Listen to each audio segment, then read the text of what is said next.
Sorry, I'm not looking at the camera because I was posting about it in Discord. Hello, welcome to Sci-Fi Vision. Scarlet must be having technical difficulties because she disappeared like right before we came on live. But I sent her a message. She should be coming back. Thank you if you are joining us. We're going to be talking about the last episode. There she is. There you go. Hello. Is it working now? Good. Welcome back. I just thought you were intensely looking into your computer. Apparently, it froze. Oh, okay. Yeah, it's. And here I am talking to you the whole time. Like, hey, okay, cool. Well, I just thought you were just into it. I was gonna say, at least pressed live when it was live. I've done a whole intro and then found out it wasn't live, so at least it's live. But I don't know. StreamYard's been having some difficulties. Hopefully, it'll work and we'll pick up some more people. But if you're here, thank you for coming. As I said, we're going to talk about the third and last episode of Agatha Christie's Word Zero tonight. It's not a super long show, but we're going to talk about that. And then starting, is it next week or the week after? I'm trying to think when. I guess it'll be the week after next. On Monday, the week after this Monday coming up, we'll be starting Murderbot. And then I think it's the week after that. I don't have the dates in front of me, but once Librarians start, we'll be starting that on Thursdays.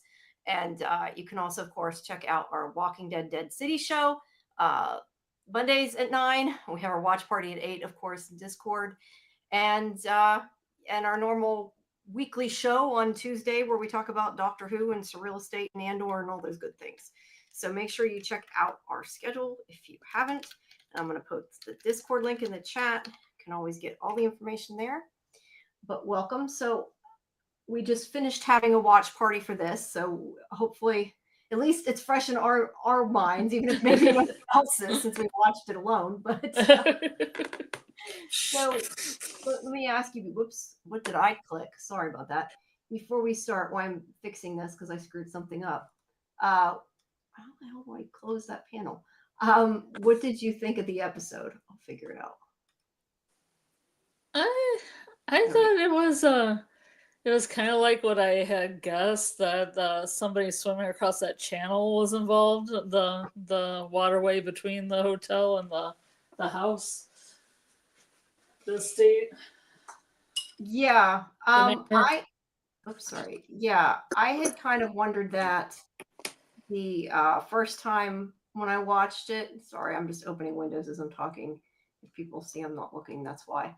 I had kind of guessed. I told you that I had guessed and then I was wrong. And then I was right, then I was wrong. I had kind of, when I first watched it, wondered if it was him that did it because of the whole swimming thing and how they showed them in the ocean and everything, and made a point of sort of saying that ahead of time. But then after everything else, I kind of changed who I thought did it into the wrong answer. And wasn't sure after that. I don't know. Did you continue to think that he was the killer, or? I almost thought it was like him and Audrey playing a game, but I guess it was a game against her as well. Yeah. I don't know. I kind of went back and forth a bit, but I did at least see the clue about the swimming, even if I changed my mind in the middle. I guess that's something. Mm-hmm. But let me get my pictures up here. There we go. All right. Well, I will kind of read from the recap that I have up a bit, and we can go a little bit in order, and then hopefully as you think of things, you can stop me. But this is obviously, like I said, the third episode, and it starts out with all of them eating breakfast outside because they can't go back in the house. And let's see. And Kay invites Louie out too because she knows that, went too far, that she knows that her husband had slept with his first wife, because he spent the night with her and like never even hid it. I don't know. I had said to you earlier in the season, through the first half of the show, I very much disliked Kay. Like, no matter what, she was a stuck-up bitch and she deserved what she got. That's how I felt. And then as the show went on, I started to feel really bad for Kay, the way he treated her. I mean, she did cheat with him, so I guess she should expect him to do it again. But the way he's been kind of tossing her aside and going with Audrey, I don't know. Did you feel bad for Kay through a lot of this? Eh, I don't know. A lot of them are pretty unlikable overall. They're all kind of unlikable, but I don't know. I felt You're bad all sometimes horrible. the You're way all he horrible was, people. the way he was towards her, because you could tell she cared about him and he was throwing her away. But either way, she's pretending, or not necessarily pretending. I guess she went off with him since she was pissed at Neville. She spent the night. I don't know if she actually spent the night with him or just said she did, but she implied she did. So then next we go to Sylvia, who is going to see Treves in the morning. It's going to ruin everybody's breakfast. It's going to ruin everybody's breakfast because it turns out he is dead. And Leech finds out that he's been smothered and the pill is left behind there. And they talk about the fact that Louis was like in hiding before. Now he's back at breakfast. So they think maybe he did it. Was Kay's boyfriend there. But they don't know. But they also found a cuff link. So either way, the other detective there asked if they should release Matthew because they think maybe now it's possible that Neville did it because they have his cufflinks, but they don't know that makes sense. But Leech tells them to bring Mac back to the house and keep them all there together. And then so the cufflinks had initials on them, like everything they own. Yeah, that's what it seemed like. They had Neville's initials, but it just seems too easy through a lot of it. And also there's the whole idea that he had an alibi and he couldn't have driven to the other side of the island in the amount of time that he was gone, that he didn't have an alibi, because they think that it is too dangerous to swim the area, which clearly we find out later it's not, but that's what they think at this point. Well, I have learned already not to get anything monogrammed. Yeah. If you're gonna murder somebody, don't monogram anything. Yeah, especially compacts. Don't leave your compacts around. Yeah, might be in there. So Sylvia, I like the scenes between her and Leech. This dynamic here. Yeah. She does not want to end up stuck living with one of them, which she thinks will happen because because they're all horrible. I understand her plight. Yeah, they are all horrible. Treves was her guardian or whatever, so she's afraid she'll get stuck with one of them, but he can't really tell her. He can't really say what's going to happen, but he probably doesn't want her to stay with any of them either. But he goes back in and talks to everybody again. Right. I think I got everything here. I'm trying to see. So Thomas, that's Thomas and Mary. He tries to get her to think that Neville did it because, well, he thinks Neville did it. He's not just trying to do it. He thinks Neville did it. And Matthew is also, I don't have a picture of it, but they added Matthew to the room too. Like I said, they brought him in. But basically they all kind of argue in the room about, blaming each other. And Neville starts saying about Matthew being the illegitimate son. And I thought I had a picture of him in here.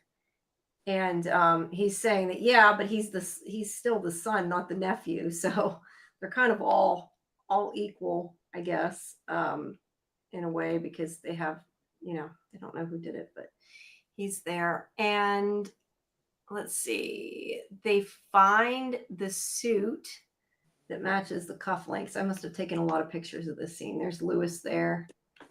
Picture of him and Kay. I tried to get group scenes. That's why. But there's Matthew coming in the side there. There he is coming in. So they're all suspects right now. There's a good picture of them. But they are looking and they find the suit, as I said, and the suit matches the cufflinks. There's the suit there. And they also find the other cufflink in Neville's jewelry box. So they definitely think that it looks like it could be him. But since he has the alibi, they're not sure. They don't know how it could happen. And then they find, wait, there's a picture of the cufflinks. I don't know if they have his initial or it's just Yeah, how do they know that it matches that suit? Yeah, I don't know. They say it matches the suit, and they find the other one in his jewelry box. So I guess they put two and two together. But they also find the golf club. Now that does have supposedly has his initials on it, which yeah, NS. If you look at it sideways and look at it. So and then that's where Leach is like, why would somebody use their own golf club to commit the murder? Like, it just seems pretty stupid. And thinks that maybe there were different targets, but he does think that someone is trying to frame Neville because they all hate Neville, and he's saying that like it's too obvious. No one would use their own stuff as evidence if they were trying to hide it, and obviously that's not the case. It was actually pretty smart, but like you said before, like you said to me when you texted, convoluted. It was definitely a convoluted plan, but that was part of it. But you need to be a god in order to do this. Yeah, it's got a lot to go in there. That's my favorite line. Yeah, later on, have to be a god. He thinks he is. He's too stuck on himself. He's too egotistical. But he thinks right now that it might not be Neville, and Neville does say that he wouldn't have a reason to kill them.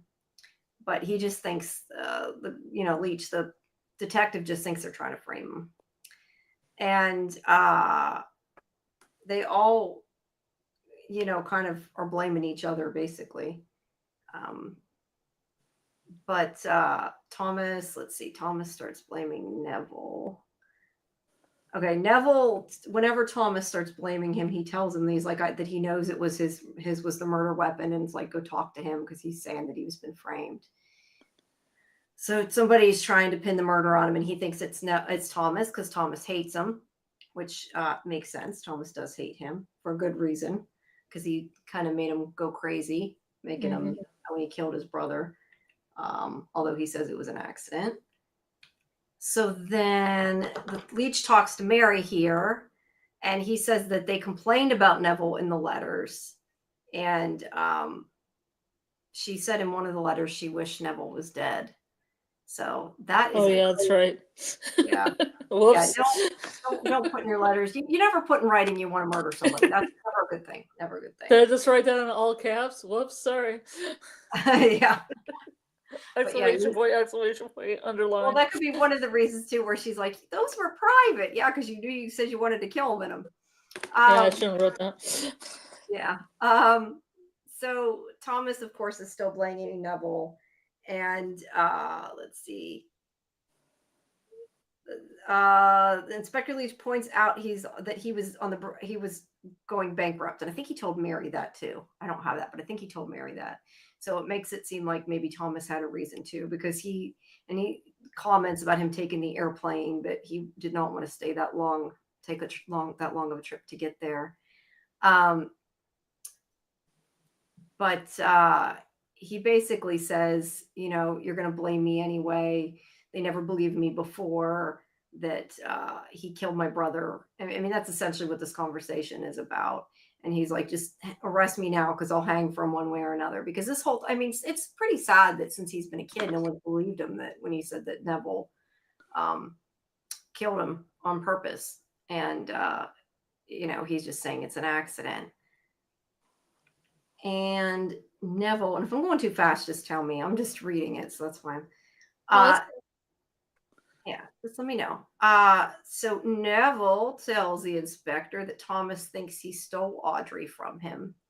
That's part of why he hates him so much, because he was in love with his wife, Audrey, and that they did right by Thomas's family, which I'm not sure exactly what they did. I guess they let him live there after that. I'm not, or they sent him to school. I'm not even sure what that was about. Because I thought that he said they sent him away or something, and then his parents died or killed him. I can't remember. Oh, they sent him to the plantation. They sent him to the plantation, but what about his parents? They sent them. They were there too. They died from malaria or something out there. Okay, so she maybe gave them money then for the plantation, I'm guessing, or something. Yeah, I think he was mad because she had sent them to that area, and the parents had gotten a illness and died. Okay, that makes sense. Him being more mad. I'm just not sure why Neville says that they did what was right by him. I'm not sure what that means. That's why I wonder if they gave him money or something. It makes it sound like it kind of. But Neville says that his brother Peter James that it was a stupid game gone wrong, and that it also hurt Audrey, who had no one. And he says that he doesn't know what she would have done, like if she had been sent to a corrective school, because Audrey stayed the summers there with them at the house at the manor, because her parents had died. And so let's see. So then he questions Audrey, and they talk about, let's see. Sorry. I lost, where was that? Audrey says that it was a tragic accident. And then he asked why she was at her ex-husband's honeymoon. And that is a good question that I don't think they ever answer. That was my first question. Yeah, I know. Like, why would you join the honeymoon? I guess that's why I thought that her and Neville were up to no good, because I thought that's gotta be, it would be just weird otherwise, unless they were just trying to play around and play a game and try to get other people involved. Yeah, I don't know. I mean, he seemed to still love her, but she wanted a divorce. So I'm not sure, especially when you just got a divorce because you wanted it so bad, why you would agree to go on vacation with him. It's very bizarre. But they do find out, they talk about how her parents died in a plane crash in Kenya, and that's why she ended up staying with them. Parents have all these crazy deaths around the international. I know, right? They all their parents died. So then they take out the pillow there, and he smells perfume on it. So he wants Audrey's scent because he wants to compare it to the scent on the pillow, because he thinks the way she held it, that if she had perfume on her wrists, it would have went on it while she was strangling him. And she also finds a hair. There's a lot of evidence that's just kind of obvious evidence that shouldn't be there, you know. And he also sees powder on it. I think he found the powder on the jacket, though. I don't know if it was actually on the pillow. But he's looking for her powder compact, and she says that it has her mother's and hers initials on it. Sorry, her monogram on the front, her mother's initials on the inside. And she doesn't know where it's at. And right there, he's showing how she would have killed him. There's the hair. But she says that she'd been looking for the compact the day before. And, you know, I think it's funny that Kay is actually like, oh, yeah, I remember her looking for it. I don't know why Kay thinks that would make her the killer. That, to me, like, was an alibi of saying, yeah, she really did lose it, or at least she said she did back then, too. She didn't just make it up now. But they couldn't find it. And so Leach starts questioning her, and she basically throws, I don't know if I'm in the right part of the pictures, but she basically starts throwing Neville under the bus, because she says that he should question him, because even though they were together all night, when she woke up in the middle of the night, he was gone around 4. So she thinks that he must have done it. And then let's see, Neville, and I don't have a picture for some reason there of Neville, but Neville talks to him again, and he wants to know what the evidence is against Audrey, because he basically says even if she's gonna throw him under the bus, he'll still vouch for her, that they were there together all night and she's wrong. So she's blaming him, he's kind of blaming her, kind of being her alibi. It's hard to tell, but they're gonna go back. Leach is gonna go back outside into the water and look for it again. See what else he can find. And that's whenever who was that person behind? Because no, that's I think when she said he left. She was crying because she threw him under the bus. I mean, she thinks maybe he did it. She doesn't know, but she tells him, oh, he wasn't there at 4:00. So then, and again, if I'm going too fast, just tell me because I feel like I'm talking a lot. Talk too. You have things to interject. We're going to be done really quick. So Leech goes outside and he sees her pulling on this thing, and he's like, "Doesn't anybody ever watch her? Clearly, nobody ever pays what Sylvia is doing." But she's like a street urchin, though. I don't know if anybody really cares. That's true. That's true. But she finds a rope and a hook, and he talks for a bit, but then he's like, "Aha! Like it's a clue." And he goes after. First, he tells her she shouldn't have been. It was dangerous and that, and to leave it alone.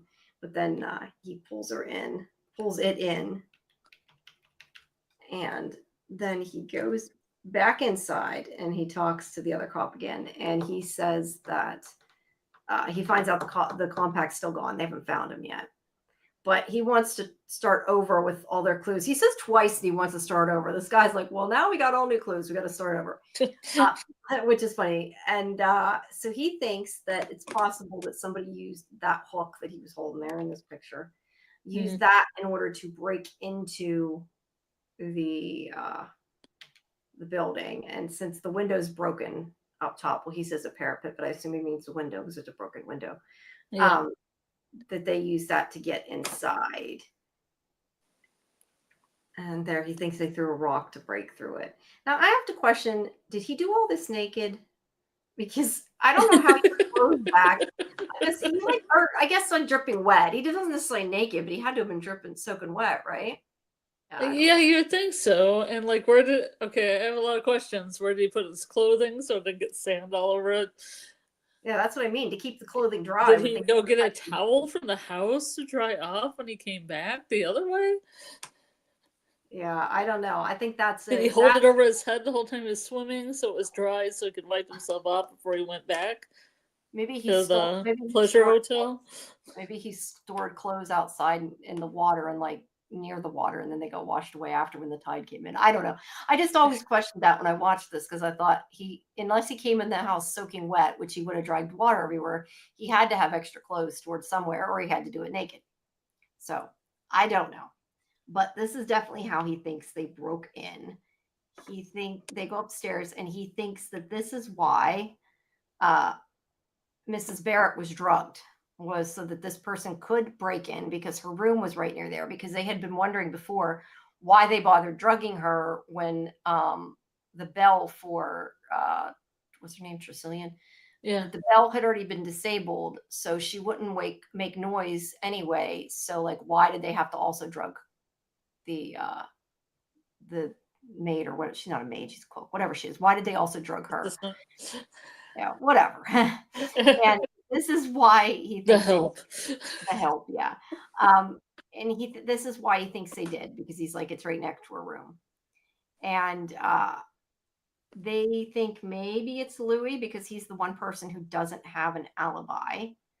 But he thinks that maybe Louis, Kate, and Matthew all did it together because Matthew could have disabled the bell, although to be fair, any of them could have disabled the bell. I don't know why he thinks Matthew disabled the bell, other than the fact we saw Matthew disable the bell in the other episode when he was talking to was it her, Mrs. Barrett he was talking to? He was saying like to make it easier, shut it up, basically.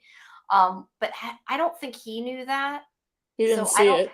Yeah, so I don't know if that was just like for us to make him feel guilty. I don't know. Or did he know that the help just did that on occasion because he didn't have to deal with the lady of the manor? Yeah, or maybe nobody else was smart enough to know how to turn it off, he thinks. I don't know, but he's like, well, it could have been him. He could have helped. But he thinks maybe Kay and Louis worked with Matthew because Matthew, he knows, was going to get no money. So he figured maybe that they're like, if you help us, we'll split the money with you. Yeah. That was, after she got a divorce. I assume that he meant she would divorce her husband and take the money. Mm-hmm. So he goes and he talks to Kay. And he says that he thinks she planted the compact in Neville's car. Way back at the beginning of the show, when he got in trouble for having an affair with her, that was why he was granted, or why Audrey was granted the divorce because they found her compact. So he thinks that was her back then, and thinks that her and Lewis are actually grifters, and that the plan was to take his money, basically. And that was a long con, which is what happened and is true. But she fell in love with him. But she says that she didn't want him to leave his wife because he was trapped. She wanted him to leave his wife because he was in love with her. So she's saying she didn't plant the compact, but she is saying that she, fell in love with him. And I don't know. Louis doesn't see. I don't know, is his name Louis or Lewis? I keep changing the way I'm saying it. Louis. Okay. Lewis.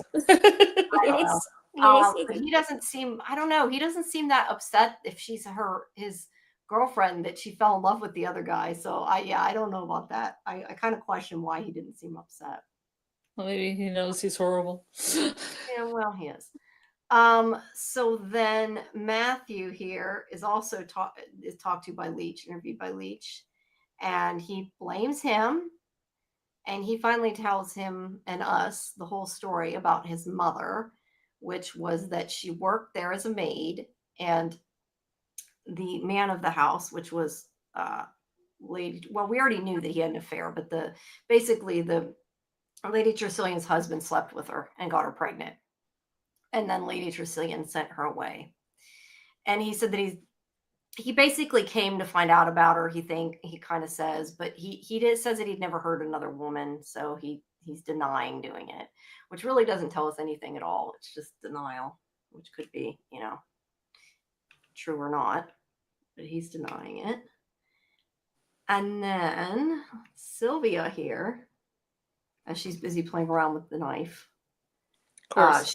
It made me think of, I don't know what it's called, but where they do those things where they put it in between their fingers. They stab it in between their fingers. Yeah, I don't know why I thought she was going to do that. I just, whatever, kept visualizing it for some stupid reason, but I did. I got nothing left to lose. Yeah. Well, she says she's a delinquent. Or no, she says she's not a delinquent, I think. She's one minute she'll say she is, then she'll say she isn't. But she wants to go out or to leave or whatever because she's bored out of her mind. But Mrs. Barrett's like, you're supposed to stay here. So she starts looking through what she stole from people, which is Audrey's compact. But because of so she catches her with it and takes it to the police. But it's because of where she found it that is the issue, because she tells him, oh, I found it in her jewelry box. And Leach is like, if it was stolen, why would it be in the jewelry box? And like, she wouldn't have any reason to lie about it being missing. So he thinks that maybe it wasn't there because somebody took it out and then they put it back again. So that's his idea anyway. So this the compounds are a hot commodity, I guess. I guess this is just the kind of thing like, why would you use your own golf club? He's like saying, there'd be no reason to lie about it. So somebody else must have done it. And obviously they did it to get the powder on the jacket to fake the evidence is the idea of why it was taken out. But where'd it go? He says, he's like, we got to start the investigation over again. This is the second time that he does that. He says they need to start over. He does that a lot, I guess. Starts completely over. Like, you would think they wouldn't want to. It's like everybody get to the room and sit down again. There's a lot of sitting. There's a lot of sitting. So he talks to Mrs. Barrett here and asks for a drink. And where'd it go? I lost where I was. Okay. Sorry, he asked for a cup of tea, not a drink. I skipped a paragraph. Well, tea is a drink. Yeah, it is a drink, but the other one was implying alcohol when I read it. Yeah. So he's looking at this picture of her son, and she basically says he died in war, the Battle of Morval. And I guess he was their commanding officer, and he led them into die. So he knew her son, and he's been, obviously, this is kind of saying this is what he was depressed about originally. I tried to commit suicide back in the first episode. Or at least I'm assuming that's why we find this out. But he led them to their deaths, and he blames himself. And she basically says, if you died too, it wouldn't have brought him back. And she thinks she's been luckier than a lot of people because that family, took her back in there again, let her work there, let her stay there. And she clearly likes Neville a lot. He's treated her good, I guess, which actually makes sense why he only drugged her and didn't kill her. I guess because he didn't want to hurt her. Because I kind of thought about that and wondered why he didn't kill her, but he seems to like her. So I guess he doesn't just murder indiscriminately. He only murders when he thinks it'll help him, right? It's like she's like a mother figure to him. No, yeah, she is. He seems to like her. But she has this book of all these newspaper clippings because she says he was always in the papers. And she's got like a lot about the trial, about the divorce, about their marriage. And this seems to be horribly convenient.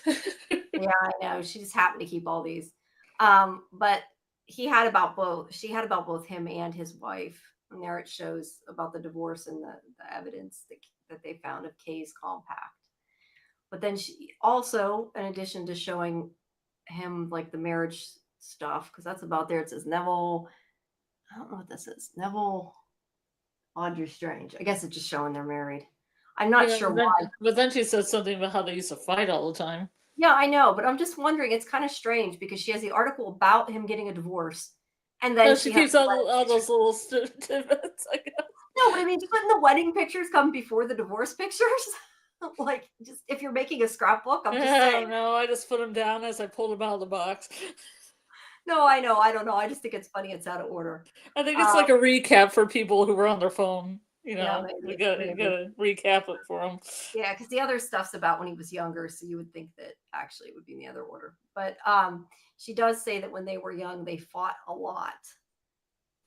But then this is where she has, and this is where I said technically she went back again because it's not in chronological order. Backwards in time. Backwards in time, yeah. But some of the articles about him being a tennis star, but it also has on one of these pages. A little smashed up ribbon. Yeah, I know. Like, why doesn't he keep? It's funny he doesn't keep a scrapbook. She's the one keeping scrapbook. That's actually a little weird, but you know, I guess it's the mom thing to do. Yeah, it is. I guess. And we don't, you know, they don't have internet, so they're bored. They got to do something. Just saying. But he sees this article about him shattering a record at the Thames River Challenge. So he knows, you know, I'm not sure. I don't think that the thing the award was for the Thames, I don't think that's supposed to be where they're at now. But he does make a point of saying he knew that he had swam it before and that's why he could do it. But I think he just assumed because he's a good swimmer that he would be able to. Because I really don't think that's supposed to be the Thames River.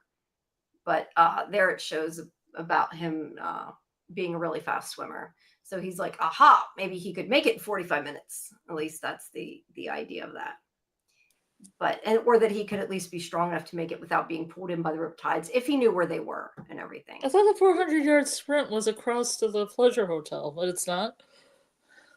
Yeah, I don't know. I thought maybe so too, but I don't think. I mean, maybe that is supposed to be the Thames, but I didn't think it looked like a river. It looked more like a lake or like bigger body of water, but I guess it could have been.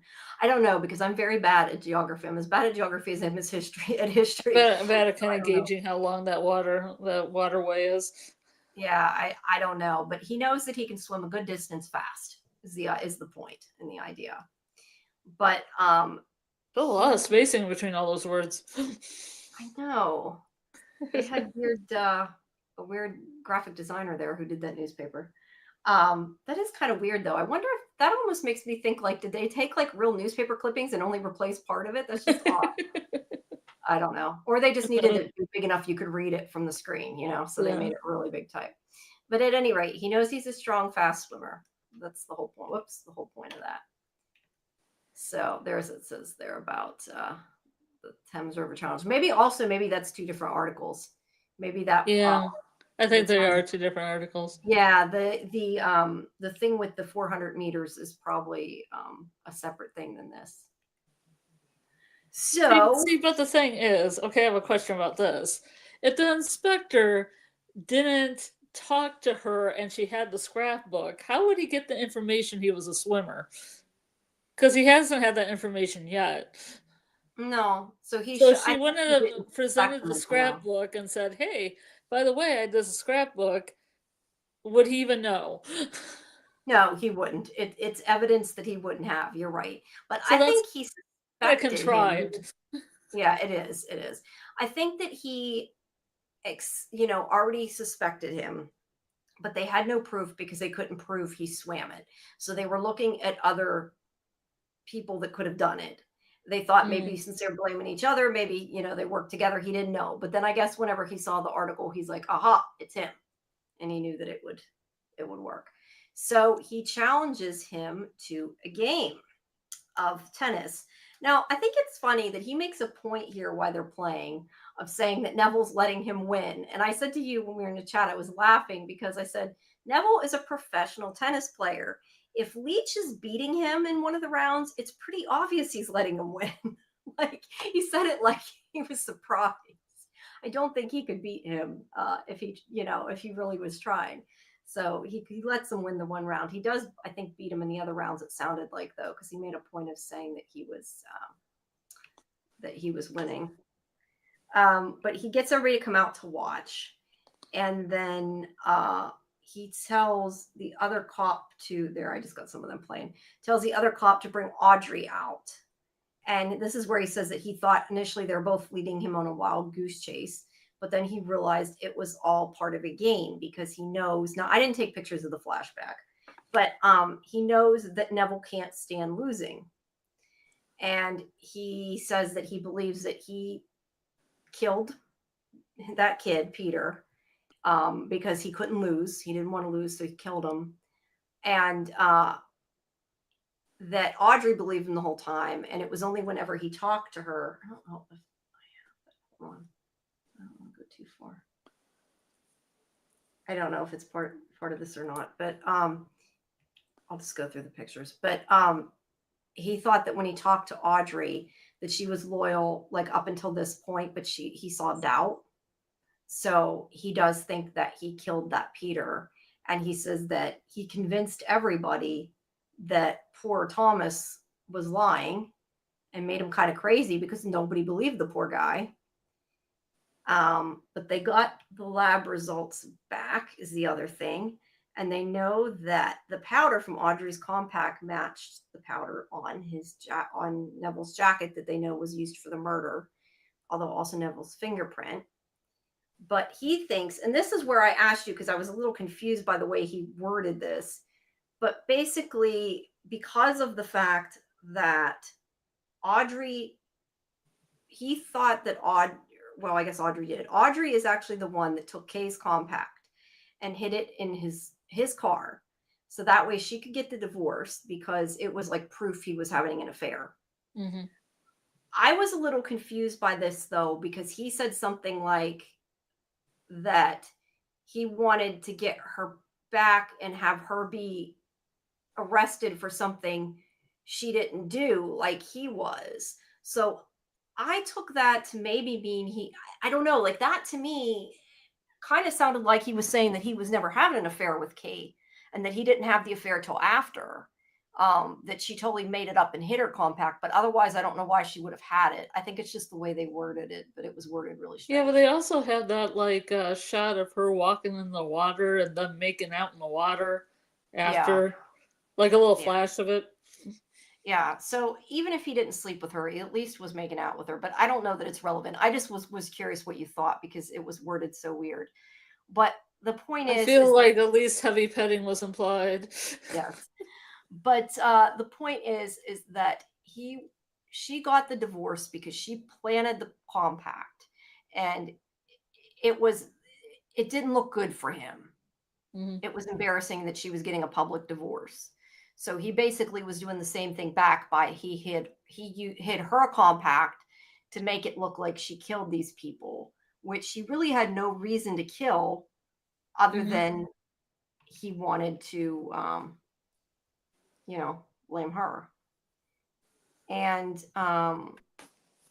he says the plot became at that moment. So Neville married Kay only so he could hurt Audrey, because he said he was still seducing. There's where he said that he didn't believe that he believed Thomas. Yeah, see, I'm behind in the pictures. Yeah. But Yeah, because I have pictures of I do have one picture of the flashback. I just didn't take a bunch. But he was, even after he got remarried, he was still seducing Audrey because he wanted to take her down, and that he wanted to have.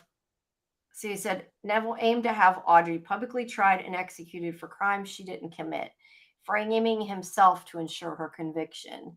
So he's the one that framed himself, and that's why he had used, because he's right, it was stupid to use his own club and everything. And so I guess sometimes when it's too obvious, it makes you think it's not the right answer, right? So that was the idea. But he orchestrated everything and made sure that he was seen at the hotel, because if he was seen at the hotel, they thought that he couldn't do it because it was only 45 minutes. But he could swim the distance. He knew he could swim the distance because he'd done it all his life because he was good at swimming. So he thinks that he took and put her makeup on the jacket, and it was poetic justice because of, like I said, because she had planted Kay's compact before. But he says, this is the quote that you like, that he says that it would be impossible for him to be able to swim there and swim back that many times and not, for him to be able to do it and survive. And he said that it would, as a feat would require one to be a god, which Neville thinks he is because he's so egotistical. He knows that he would think he could do it, and he did. And he thought, well, he hurt his shoulder a little bit in the process. He did hurt his shoulder a little bit, which I think was supposed to be why he wasn't winning every round of the tennis match. I guess we point to that. But he explains. Whoa, where did that go? Hold on, I lost. Where was that? He explains that he used the rope, and I lost the paragraph because I scanned up by mistake.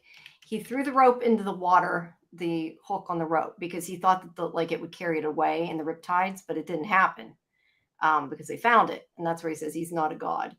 But he thinks that what happened was whenever Matthew killed Lady Tressilian, when Neville killed Lady Tressilian, they blamed Matthew.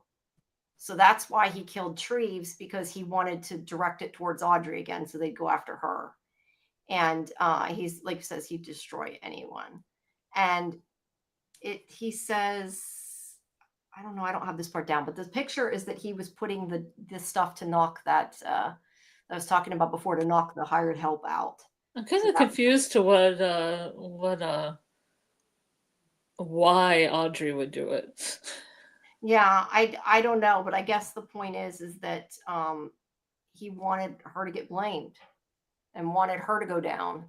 It wasn't, I mean, she had no motive, so that's a good point. But he drugged that cook maid, whatever she was, the hired help, and he turned off the bell, and he came in at night, and that was how he did it. And it kind of showed, I didn't think I got many from flashback. I did. But that's how he did it. And he says that no jury, let's see, wow, am I behind? Yeah, I am behind. Because that's when he's explaining everything. It shows him there that he went in the water. And they're really dark, but there's the building he climbed up. Well, it's nighttime.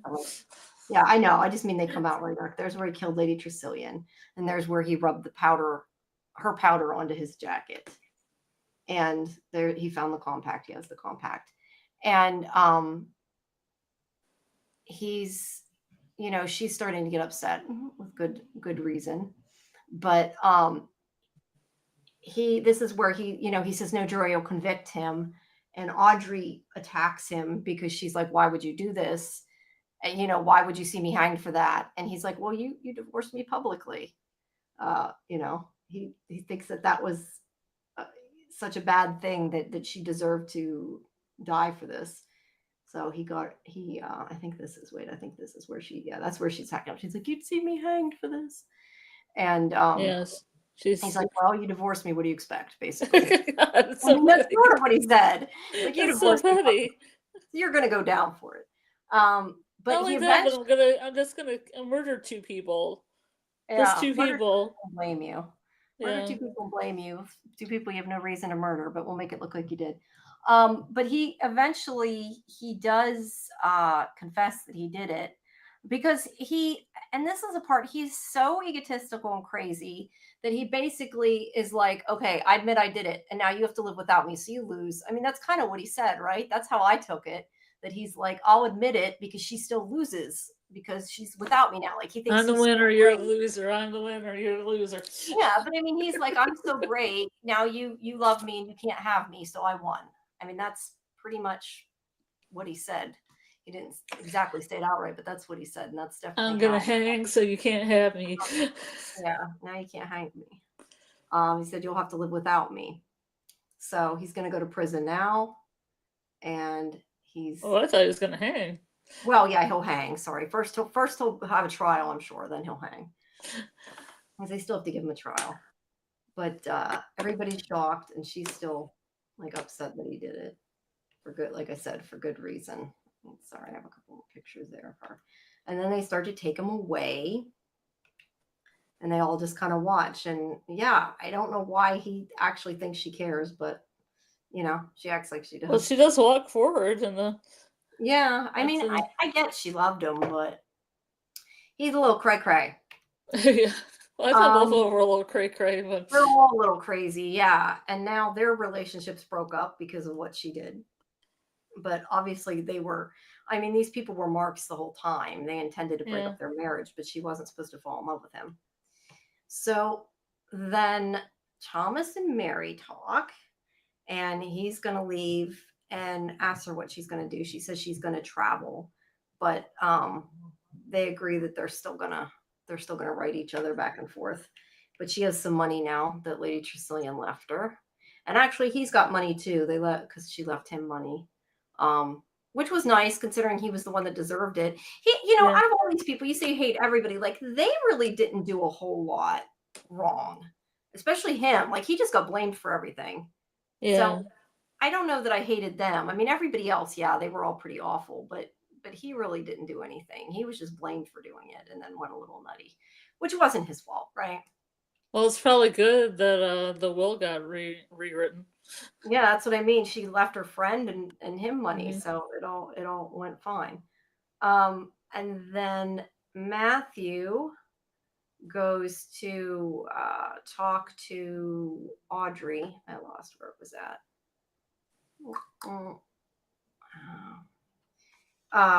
He talks about his mother. There's the picture of his father.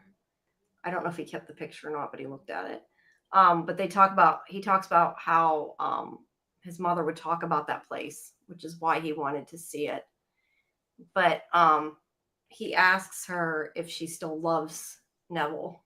And she says that she basically says she doesn't think it was ever love. It was starvation. And now she can go anywhere. So I think it was more, I don't know. She says starvation. I think it was obsession. I mean, maybe she originally loved him, but I think they were both crazy obsessed to begin with. And yeah, well, fire meets oxygen. Yeah, like they did say that. So, but either way, it was a very bad, toxic relationship. But now she can do whatever she wants because she's not tethered to him. So I don't know. I don't think she says where she's going to go, but she can do whatever she wants. And so they're both leaving. I don't know if they were implying that maybe they'd get together or something. I don't know. It's kind of funny they walked out together, but I think in the book gets along. There's another person that she's involved with named Adrian. Oh, so she's having an affair with somebody else too. Yeah, something like that. Like just with that guy. Every which way. In the book, not this Miss Marvel thing. The whole time we're doing this, I'm thinking, they didn't use a golf club as a weapon. It was a knob, this contraption made from a bed knob and a tennis racket. But that's the Miss Marvel one that I was watching, because it is in the golf club. It's this weapon that they took off one of the bed knobs and it had blood underneath it, so somebody had taken a bed knob and fixed it to a tennis racket and then hit her over the head with it. Yeah, golf club works a little bit better, a little bit easier. I think either way, both plans were very convoluted, I'd say. Yes. But Sylvia here, she asks Leech if Neville will be hanged, and he basically says he will. But she thinks it's her fault because it was because of her the case was cracked open, but I mean, that was a good thing. They found the real killer. but she wants to stay with him instead of this awful family. And because back then they have no rules about adoption, she's allowed to. He's like, yeah, you can stay with me. Like he could do that now. Yeah, I mean, as long as you just show up. Yeah, you could just live with me. But he says that he is not good at taking care of himself, which obviously we know that since he tried to commit suicide before.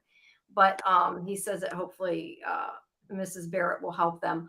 Although I kind of question like why he would ever see Mrs. Barrett again, because she worked for these people that he hates. Like, why would he, you know what I mean? I guess they're just gonna be like a good old family, like a living together. Well, I guess everybody living here. Yeah, I don't know. I mean, I don't know if Audrey's going to stay there. She doesn't even live there, but the house is probably going to empty anyway. Maybe he's going to hire her. I don't know, but he's like, "Oh, she can help us out." So they tried to give it like a good, happy ending that at least she has somebody, and it was cute, even if it didn't make tons of sense. Yeah. Well, I mean, the gristly guy and the like street urchin is always a good match. Yeah. Well, she says more than once in here, she says something like, "I'm not a delinquent." It's like, yeah, you are. You keep stealing shit. That's what he should have said. You're going to stay with me. No more stealing people's shit. Although it did break the case open. So yeah, maybe he's not too mad. But I think it's funny, like through the whole thing, she kept stealing stuff and he never even knew she did. Until the end, obviously. Yeah. He figured it out, but before that, he had never he did. But they gave it sort of a happy ending. I don't know. I like this story. I'm curious what the Miss Marple one you said was like and how it was different, because it was very convoluted. And you were right with what you said. The one thing, like some of the evidence was like kind of just a coincidence that he found the answer. But I mean, I think to some extent that's what Agatha Christie, stories are a lot of times, because they are twisted and have a lot of mystery. And yeah, I thought it was good. It was good. Like I said, I guess the killer towards the beginning then was like, nah. And then I guess Neville right in the beginning. Yeah, because I remember thinking at the very beginning, whenever they had he was a sus. Yeah, well, no, whenever they had him and him and Audrey racing in the water, I'm like, he knows how to swim. I bet he swam that.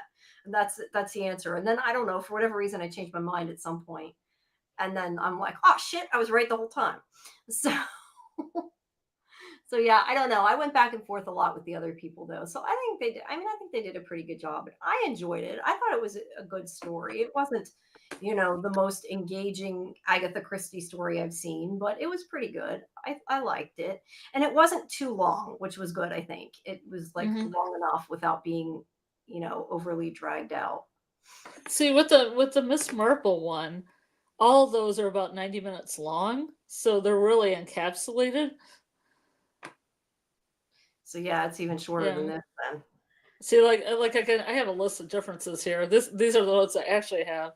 Is that like Treves isn't really addressing the camera in the beginning. Like Jane Marple just kind of puts herself into scenes. Because she's not the original inspector for the book. The inspector from the book, which I haven't read, is Inspector Battle, which was a lesser known inspector, but he's in several of Agatha Christie's books. Yeah. And he just happens to be on vacation when this is all happening with his wife and family. Yeah. So that's fun.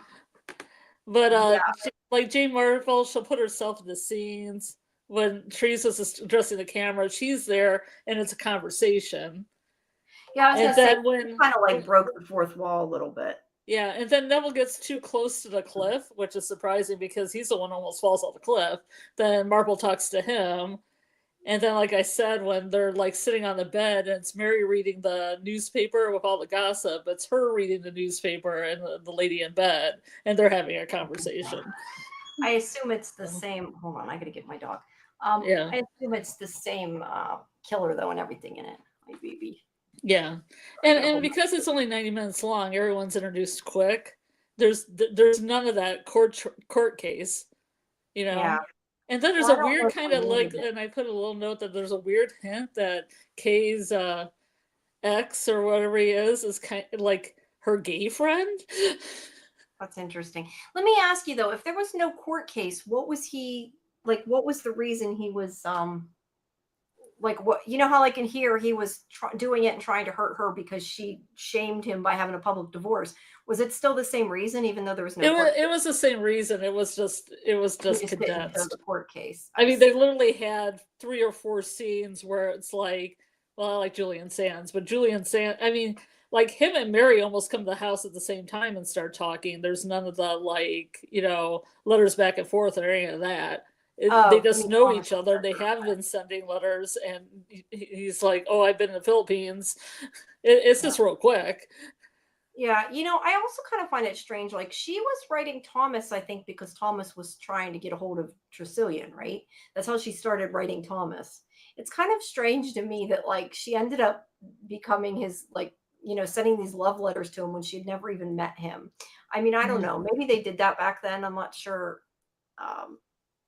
Things Well, see, in the other one, Julian Sands, who I really like, plays Thomas, but he seems less troubled and not as secretly romantic with Mary. Also, Kay's a redhead, so they constantly make like strumpety Scarlet woman jokes about Kay because she's redheaded, feisty redhead. That's not nice. Scarlet lady, etc. Yeah. That's funny. And then I told you before, the lady of the house, she like smokes little cigars. She's kind of feisty, which I like. She's a little bit more feisty than Angelica Houston. Yeah, that's funny. And what do you know what year this was? I think it's in the 80s sometime, if I'm gonna guess it. Like, but maybe it took place, I assume, the same time this did. It takes place when it actually should take place, I think, in the 30s instead of 1944. Yeah, I was gonna say I don't remember when this took place. I know that some of the clothes, though, in the show that Kay wears definitely don't seem of the time. I don't think that she could wear some of those clothes and leave the house and not be, totally all the time called a slut, basically. I mean, they wouldn't call it She's that. Adventurous. Yeah, she was adventurous. But yeah, she wore things that they wouldn't wear then. I just don't think they would back then. Whoops, sorry. Yeah. But then in the one from the 80s, it's Thomas's affection with her Audrey is actually shown. And then Audrey wanted Adrian, which Adrian's not even in this. Well, I think it's funny they had even another affair going. Yeah, that's all these people do is have affairs and screw each other over and screw each other over, huh, Kate? Yeah. Sorry. And then the whole thing with the when Treves talks in the beginning about murder and all that, they're talking about this case called the morphine murder. So it makes a little bit more sense than jumping into it because I wasn't really sure why he was just talking about murder. Yeah, I kind of assumed, and I never really thought about it, but I think when he was saying that was probably right after Tresillian was killed, right? Like that you were supposed to, because I think they catch you up on the show when it happened. Maybe. So he said it after the first murder, I think. I mean, he was the second murder. Clearly, he didn't say it after the second murder, but I think he said it. I think. Well, see, in this one, they have that talk, him and Miss Marple, and then he makes a point when he walks on the stairs that he's really feeble, and it's really hard for him to take the stairs in the hotel. And then somebody disables the elevator and puts a sign up that it's out of order, so he has to walk up all those stairs, and then he passes out and falls down the stairs and dies. It's kind of funny though that they even sorry, there you go. Sorry. My dog's been getting upset about things, so I needed to hold her while they did that. It's kind of funny though, he was even they even put the character in it in a way, like if he wasn't the one that was talking about the murder. I mean, I know they needed a victim, but you would think that like, well, I guess they're not going to kill Miss Marple. If she was the one that did it, they're not going to kill her. So I guess they still needed the character to kill as the victim. Yeah, I think this was set up as Audrey, because in this one, Audrey gets arrested. That's cool. I mean, that's interesting to hear all the differences. They also have another scene where they show that Thomas can't swim. So the inspector is, checking things out to see, and he's like thinks somebody swam across, but then Thomas like can't even swim. Like I think he falls off the side of the boat and he can't swim. Well, but did he really? Well, I guess maybe he suspected him at one point or another, maybe a little bit. Yeah. Well, I don't know. I think it was overall, I liked it. I thought it was pretty good. I do kind of think the first episode, I mean, maybe if you watched it all at once, and I said, I think the first time when I watched it, maybe I was just distracted. I don't know. The first episode kind of was a little boring to me because nobody, not just because nobody died. I don't know. It just seemed like it stretched out a bit, and then it started getting better in the second episode. But I mean, like I said, I don't know if that was just me or not, or maybe if you'd watched them more together, it would have been better. But I mean, they aired them one day after the other, so you couldn't have watched them all together unless you had seen it before. But yeah, I don't know. I found the first episode a little slow, but after that, I think it was pretty good. I enjoyed it. Yeah, well, if you're gonna go 3 episodes, you have to have the first one as like the setup. Yeah, I wonder though if we needed all that setup, but I guess like they're not going to make one short episode and 2 long episodes. But I just kind of wonder if they could have done the whole thing in 2 episodes and they really didn't need all 3. I don't know. It would depend what else they cut out, I guess. So I guess it depends how scenic they want to make it. Yeah. Yeah, so like in the 80s one, Audrey gets arrested, but then they find this weird weapon. They take the knob off. The knob's loose on the bed, and I guess he thought that was good enough to like look at it, and there was blood on it, and that it was this like crazy weapon they made by putting this knob on this tennis racket. That's really funny that they changed the weapon. It's kind of a big thing to change, you know. Well, I have the golf club too, but they thought he set himself up again in this one with the golf club. But then the guy knew it wasn't the golf club by the way that it hit the woman's head. Okay, so the framing job was a faked. Like, it wasn't. Yeah, it doesn't have anything about the compact in it. Well, I mean, the compact was probably done for the court case, which isn't in this one, and then also the other compact thing wasn't in there either. Oh, there was no second compact. Not in the 80s one, not in the Miss Marple one. Wait, explain again then how he blamed her if there was no compact. How did he get his wife or Audrey? With the golf club, because the golf club didn't have his initials on it. Oh, okay. So they just assumed she did it. And they found the golf club, and I think they found like a earring or something, like the typical stuff, like a piece of jewelry or something. And they were like, "Oh, it must have been her." I can't remember what. I like that they added the compact because it was like he was getting her back the same way she got him back, which makes sense. I think that's something just with the new one. I don't know if that's in the book. I don't know, but it's smart. I like it. Yeah.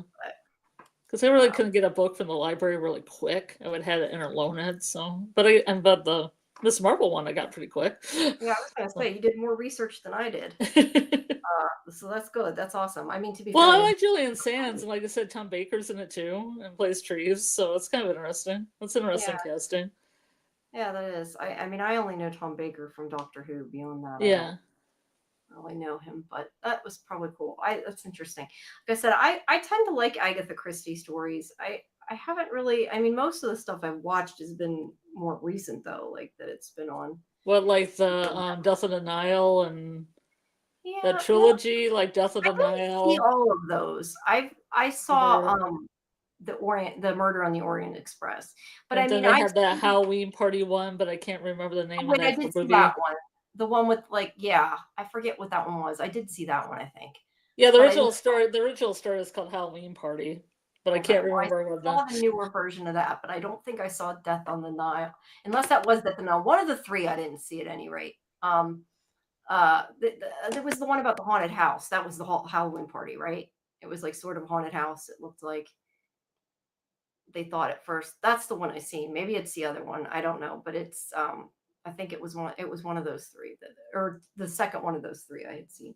But no, I mean I've seen like over time when they've had like. Yeah, let me look that up. I'll just look up Ken Brownell stuff. No, yeah, that's fine. No, but I mean I've seen like things like this. Like I meant more like remakes and stuff. I'm not even sure what I've seen, but I know I've seen Agatha Christie stuff, just not anything necessarily specific. I mean, I've seen Murder on the Orient. I actually think I might have seen one of the original Murder on the Orient Express. I could be wrong, but I feel like I watched part of it before. Maybe not all of it, but I feel like I watched part of it with my grandmother at one time. I don't know. I think I've seen the. I'm looking. I'm just looking at titles. I think I saw the Crooked House. If the Crooked House is the one that had Gillian Anderson in it, I've seen that. One of them had Gillian. Crooked House. What kind of production was that one? I don't know. Let me see. Was that a BBC one or? Probably. I just remember there was one of them I watched because she was in it. But I think I'm also thinking of what's that Knives Out? For some reason, I'm thinking of that too. I don't know what's making me think of that. Let's see. Is this the one with Julian? I feel like this is the one. I'm looking at the cast list as I'm talking on my other monitor. Yeah, it was Crooked House. I saw Crooked House. It just says Agatha Christie. I don't know. It was on like Netflix or something at one point. But yeah. What is it about? Glenn Close.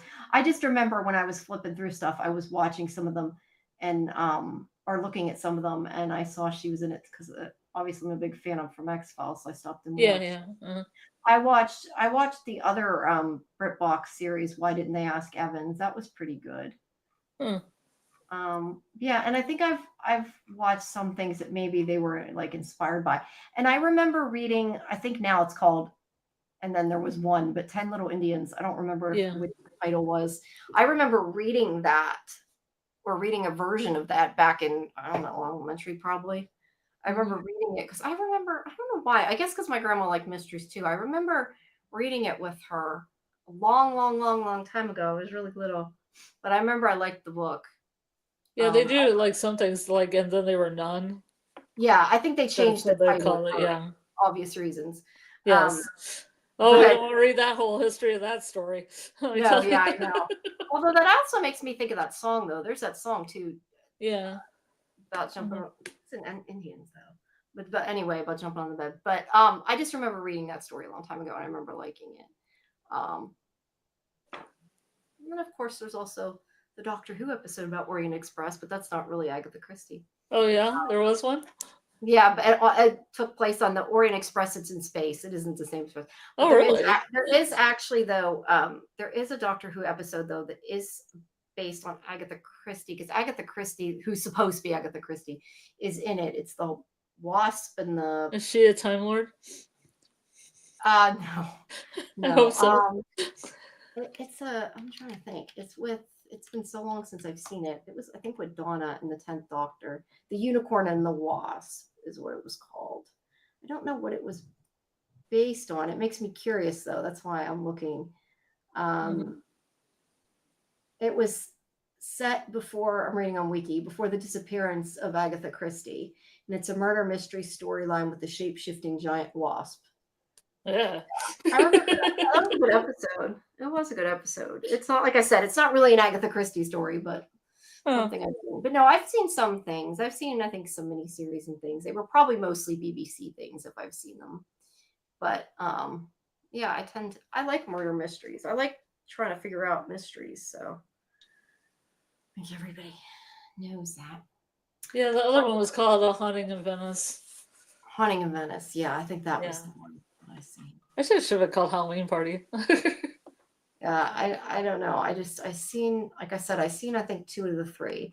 I remember the murder on the Orient Express, but the murder on the Orient Express is Poirot, isn't it? I think it's Poirot. Okay. Kenneth Branagh plays him, like and directs it, I guess.